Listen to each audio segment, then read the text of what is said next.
Hello and welcome to my channel. RC Truth Media is here today to tell you another truth that's going on all over the world, especially in Asia.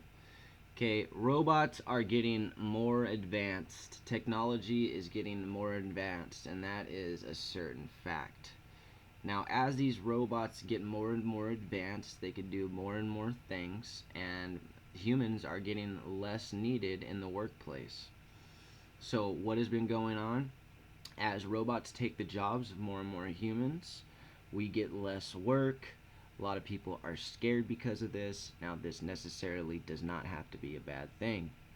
Okay, when robots take the jobs, that means we get to kick back, lay our shoes back, eat donuts, watch TV, or you don't have to do that. You can go out and do other things that need to be done. Maybe prepare your garden. Maybe go and work around the house. Get some things done, run some errands, stuff like that. Well, when the robots are working instead of us, then they actually can work 24/7, 7 days a week. We are limited. We have to sleep. So robots, they can do a better job than us. They can make more goods and services than we can. So why is this a bad thing? And the people that are rich want to keep their power. They want to take control of this technological advances, and they want to profit off it. Well, it doesn't have to be like this. The fact is there are more goods and more services being done because of the robots and because of these advances. Now, that could get spread all over the nation, and everybody can profit from this. So let's talk. I wanted to discuss two articles today. One is from Reuters, and the other is from Huffington Post. Let's go over the one from Reuters first. California city fights poverty with guaranteed income. Stockton, California. Michael Tubbs, he's a 27-year-old mayor of Stockton, California. He has a radical plan to combat poverty in his cash-strapped city. There's no strings attached. It's a guaranteed basic income of $500 a month for its residents. Starting in 2019, Tubb plans to provide the monthly stipend to a select group of residents as part of a privately funded 18-month experiment to assess how these people use their money. And then maybe in 2 or 3 years, they can have a more informed discussion about the social safety net, the income floor people deserve, and the best way to go about this. Because they'll have more research, he says. The city has not yet decided on how many people. They say a philanthropic network co-chair. This is founded by Facebook co-founder Chris Hughes. The idea of governments providing a universal basic income has been gaining traction globally. The Finnish government is running a 2-year trial to provide 2,000 unemployed people with monthly payments of approximately $660. In Alaska, each resident has long received an annual dividend check from oil revenues from the Alaska Permanent Fund, which Tubbs said is a model for his approach. Last year, the payout in Alaska was $1,100.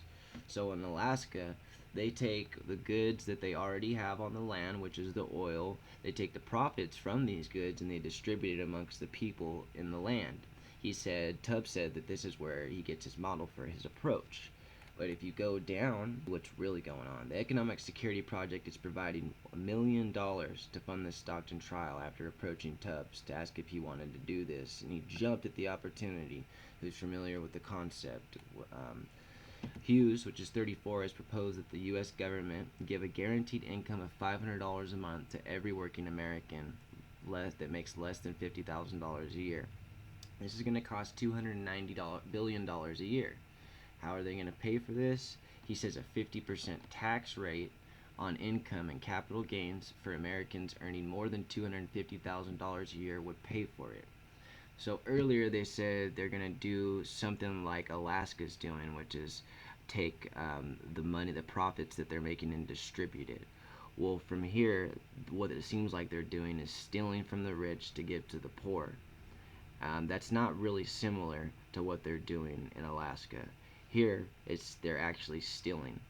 They're not taking any they're taking profits of people that are earning their money from businesses, from a lot of times it's hard-earned money, just like the rest of us. But these people have to suffer a higher tax because they worked harder, and a lot of times they did work harder, but some of the times they got this stuff handed to them. But a lot of times we assume that everybody who makes more than $100,000 a year gets everything handed to them. That's not the case. A lot of those people had to work very hard for what they got. So I do like the idea that they're talking about how to use, um, how to take the poor inequality system that we have and provide for everybody out there. There shouldn't be a poor class. There shouldn't even be a middle class. Everybody should be living abundantly. And there's no reason that anybody should be, poor or homeless all around the world.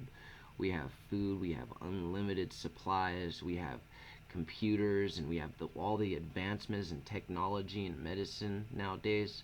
What are we doing with so many people being poor and so many people dying from all this stuff? The only reason this is happening is because there's an elite class of rich elites out there that want to keep their power. So what do we got to do? Us as citizens have to get out there, use our voice, use our platforms, do what we can to change the system. It's already changing. Keep the good thoughts. Everybody, you can like my channel, subscribe. You could donate to me if you'd like to help with the work that I'm doing. I'll be having some more videos coming out soon. Thanks a lot for coming to my channel, and have a great day.